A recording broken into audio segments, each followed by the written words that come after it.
Share में channel पर एक बार फिर आपका स्वागत है। मेरे एक दर्शक ने जानकारी मांगी है मोरपेन लैब के ऊपर कि इस शेयर में क्या करना चाहिए। उन्होंने 30 रुपये के आसपास शेयर को ले रखा है और अभी जो इसकी प्राइस चल रही है करीब करीब 80 रुपये के आसपास चल रही है। तो वो जानना चाहते हैं कि शेयर में बने रहे या निकल जाए। तो ये बात और बता देता हूँ दोस्तों आपको कि जिसके भी पास ये शेयर रखे हैं वो जानते होंगे कि ये वो शेयर है या वो कंपनी है कि जिसमें लोग बरसों तक लेके बैठे रहते, लेकिन शेयर में कुछ ज़्यादा कमाई देता नहीं है। पहली बार हुआ कि शेयर करीब करीब 1.5-2 महीने के अंदर ही डबल हो गया है और मेरे जो दर्शक हैं उनको भी 50 रुपये प्रति शेयर का मुनाफा हो रहा है। हालांकि उनको ज़रूर ध्यान में होगा कि ये शेयर अभी कुछ दिन पहले 86 के आसपास भी गया, मतलब 85 रुपये के आसपास भी गया है।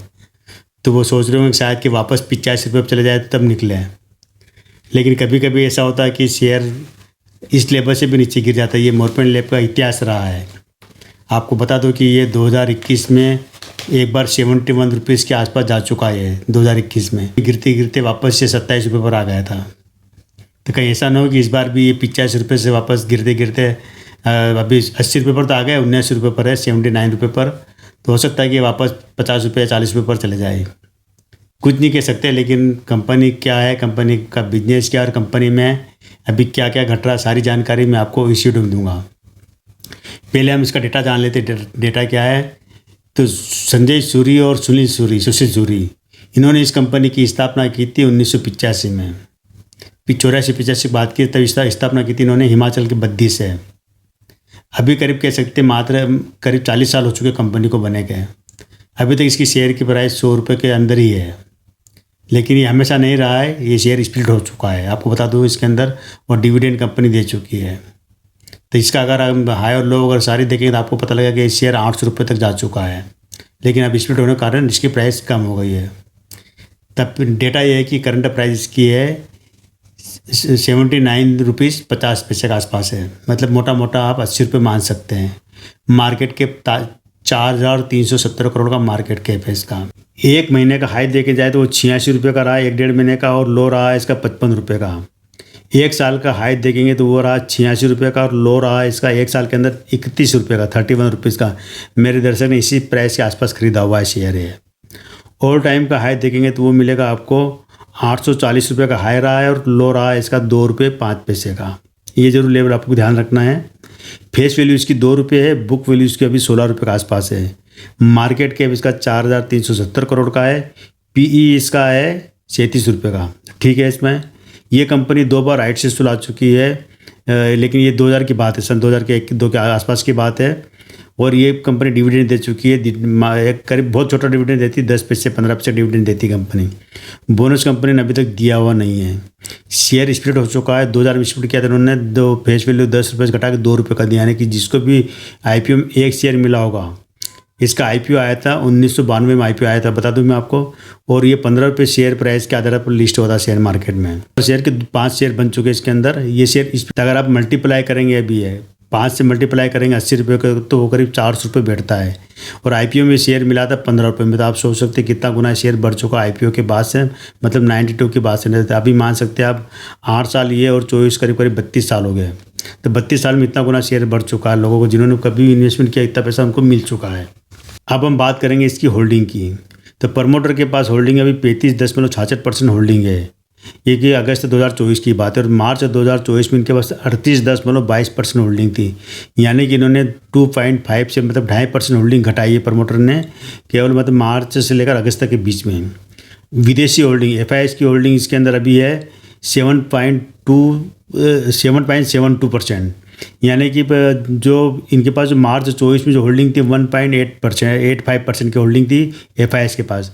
तीनों ने करीब 5.87% होल्डिंग बढ़ाई, मतलब विदेशियों ने होल्डिंग बढ़ाई, प्रमोटर ने होल्डिंग घटाई। यहाँ पर प्रमोटर ने 2.5% होल्डिंग घटाई, तो विदेशियों ने करीब 5.5% होल्डिंग बढ़ाई है इसके अंदर। ये जरूर ध्यान रखना, ये मार्च 2024 और अगस्त 2024 के बीच में ही हुआ है, 5-7 महीने के अंदर ही हुआ है।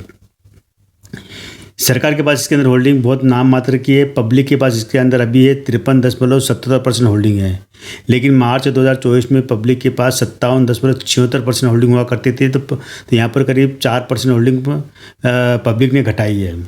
आप देख लीजिए, मैंने कहा था पर ये जो शेयर वो रहा कि यहाँ पर लोग बरसों तक मतलब ये शेयर हो रहा कि यहाँ पर लोग बरसों तक शेयर को लेके बैठे रहते हैं और जब वो बेच देते हैं तब इसकी शेयर की प्राइस बढ़ती है, और जब होल्ड करते हैं तो कई महीनों तक इसकी या सालों तक शेयर की प्राइस ही नहीं बढ़ती।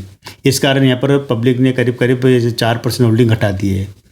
मोटा मोटा आप देखा जाए तो यहाँ पर प्रमोटर होल्डिंग घटा रहा है, पब्लिक होल्डिंग घटा रहा है, विदेशी होल्डिंग बढ़ रही है। मतलब मोटा मोटा ये है, तो यहाँ पर विदेशी पैसा एक तरह से कह सकते हैं वो ज़्यादा बुलिश है इस मामले में कि इस कंपनी चलेगी। ये कंपनी जो काम करती है, मेडिकल उपकरण बनाती है, जेनरिक दवाएं बनाती है, कोलेस्ट्रॉल की दवाई के लिए इनको पेटेंट मिला हुआ है, और अमेरिका में इन्होंने दूसरी कई कंपनियों के साथ में इन्हें सहयोग से काम चलती है, जिसको मेडिकल डिवाइस वगैरह ये बनाती है कंपनी। अगर हम इसकी सेल्स ग्रोथ देखते हैं तो जो रही 17% की सेल्स ग्रोथ है, प्रॉफिट ग्रोथ है 27% की, CAGR है 38% का है, लाभांश है इसकी ग्रोथ है 15% की। मालिक के पास कंपनी को चलाने के लिए 102 करोड़ रुपए के रूप में शेयर के रूप में 102 करोड़ रुपए है। भंडार रिजर्व इनके पास 745 करोड़ का रिजर्व है। उधार इनके पास है 29 करोड़ का, और अन्य है 417 करोड़। यानी कि मालिक के पास कर्ज मुक्त कंपनी है। मालिक ने 1 रुपये का कर्जा पिछले 5 साल में कोई कर्जा नहीं लिया। इन्होंने अपना सारा कर्जा मालिक ने घटाया हुआ है। इसके अंदर पहले 4% था 2020-21 में, मतलब 0.04% था, अब घटा के 0.03% का, मतलब मालिक ने अपना बिल्कुल कर्ज मुक्त कंपनी हो चुकी है। मात्र 29 करोड़ का कर्जा देना बाकी है। अन्य देनदारी इनके पास जरूर ज़्यादा है, 417 करोड़ के अन्य देनदारी इनके पास है। टोटल मिलाए तो करीब 1293 करोड़ रुपये बैठते हैं। इसके अंदर मालिक का पैसा भी लगा हुआ होता है।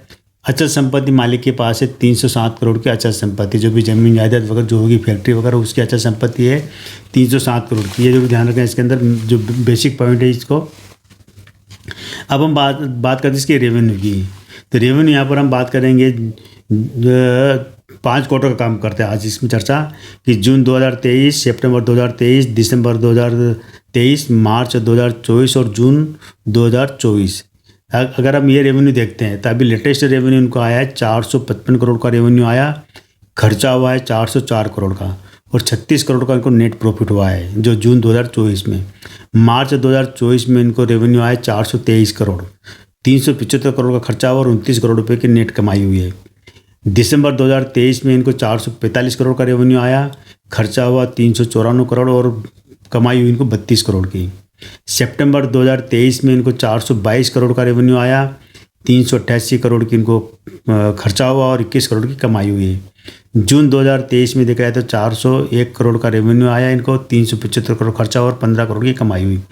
यानी कि आप अगर जून से लेकर इस जून तक, पिछले जून 2023 से लेकर जून 2024 तक अगर आप देखते हैं तो कि यहाँ पर ये कह सकते हैं कि रेवेन्यू इनका बहुत थोड़ा रेवेन्यू बढ़ा, ज़्यादा रेवेन्यू नहीं बढ़ा, लेकिन प्रॉफिट जो करीब डबल से ज़्यादा हो गया। प्रॉफिट देखा जाए तो पहले 15 करोड़ प्रॉफिट हुआ करता था जो कि जून 2023 में, तो अब बढ़ते बढ़ते करीब 36 करोड़ तक का होगा। यानी कि यहाँ कंपनी एक अच्छा प्रॉफिट कमा रही है। अगर हम इसका सालाना रेवेन्यू देखते हैं, साल का मतलब जो कि 2021, 22, 23 और 24 का, तो 2021 में इनको 1188 करोड़ का रेवेन्यू आया, 1070 करोड़ रुपये इनका खर्च हुआ था, और कमाई हुई थी इनको नेट इनकम 97 करोड़ की, यानी सारे टैक्स वगैरह काट कुटा का 97 करोड़ की कमाई हुई थी।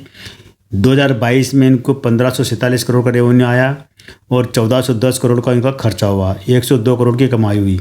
यहाँ पर जरूर बात है कि रेवेन्यू भी बढ़ा, खर्चे बढ़े और कमाई भी बढ़ी है। 2023 में इनको 1418 करोड़ का रेवेन्यू आया, 1338 करोड़ रुपये इनका खर्च हुआ और कमाई हुई इनकी मात्र 39 करोड़। तो यहाँ पर आप देख लीजिए कि इनकी जो 2023 में रेवेन्यू भी घटा है इनका, खर्चे जरूर बढ़ गए, लेकिन जो प्रॉफिट होना चाहिए प्रॉफिट मात्र 39 करोड़ का प्रॉफिट, नाम मात्र कह सकते प्रॉफिट में यहाँ पर कम हुआ है इनका।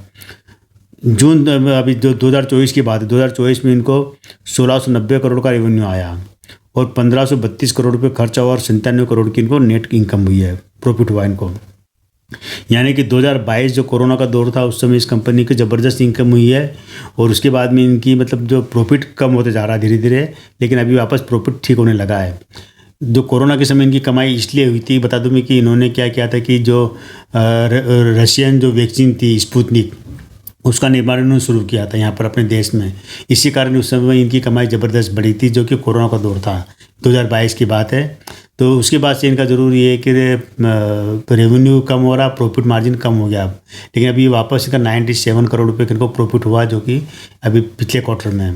देखिए क्वार्टरली रेवेन्यू देखो चाहे सालाना देखो, कंपनी किसी भी क्वार्टर में कंपनी का माइनस में प्रॉफिट नहीं गया है, मतलब कह सकते नेगेटिव नहीं है, पॉजिटिव, चाहे थोड़ा पैसा कमा रहे लेकिन कमा रहे पे सालाना दर पर कंपनी कमा रही है। कि ऐसा नहीं कि जो किसी साल घाटा नहीं जा रहा, थोड़ा प्रॉफिट में कम हो रहा है, ये जरूरी है। डेब्ट इक्विटी रेशो 0.03% का, बहुत कम है, यानी कि कर्ज मुक्त कंपनी है। इसकी बुक वैल्यू 16 रुपये में बता चुका आपको।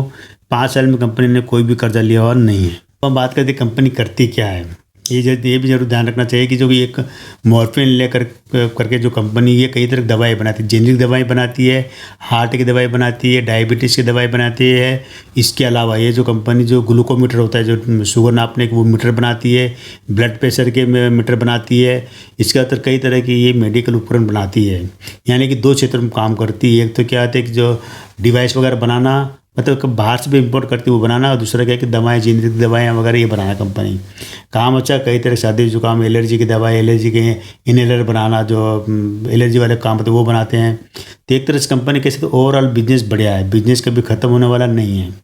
आज जो बिजनेस चल रहा है, ये बिजनेस की ज़रूरत है हर घर के। आज कोई भी ऐसा घर नहीं मिलेगा आपको उसके घर में कि अगर जो ग्लूकोमीटर या मतलब डायबिटीज़ की शुगर नापने का मीटर ना हो, या ब्लड प्रेशर का मीटर, हर व्यक्ति की ज़रूरत पड़ती है।